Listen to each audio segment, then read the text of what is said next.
ես նախ ասել եմ հետևյալը, որ քաղաքական ուժերը պատերազմի եւ որ նույնն է նախկինների եռագլուխ կուսակցությունը գալիս մարդկանց անվանում է ժեղ, անվանում է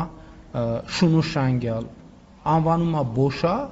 եւ հետո ասում է մենք ընտրություններում հաղթելու ենք կամ մենք ընտրություններում հաջողություն ենք ունենալու։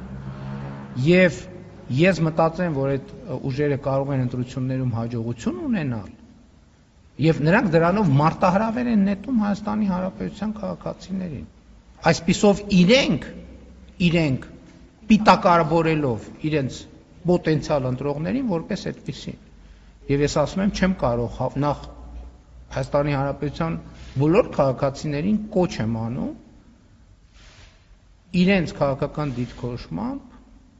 ցույց տալ, թե ով է իրականում շունուշանգյալը ու բոշան նկատի ունենալով պատերազմի եռագլուխ կուսակցության վերնախավի։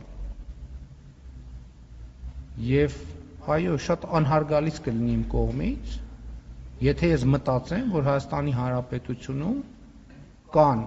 քաղաքացիներ, ովքեր պատրաստ են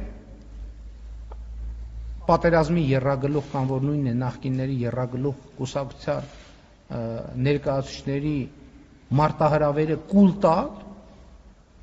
եւ այդպիսի քաղաքական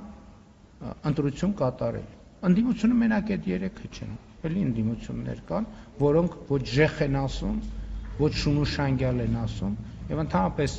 ինձ համար Հայաստանի քաղաքացիները 2018 թվականից ունեն ազատ կամ արտահայտման իրավունք եւ ոչ քավլիցի մտքով այդպիսի բան չի կարող անցնել, որովհետեւ դա կհակասի իմ քաղաքական ինքնությանը եւ իմ քաղաքական ծագումնաբանությանը։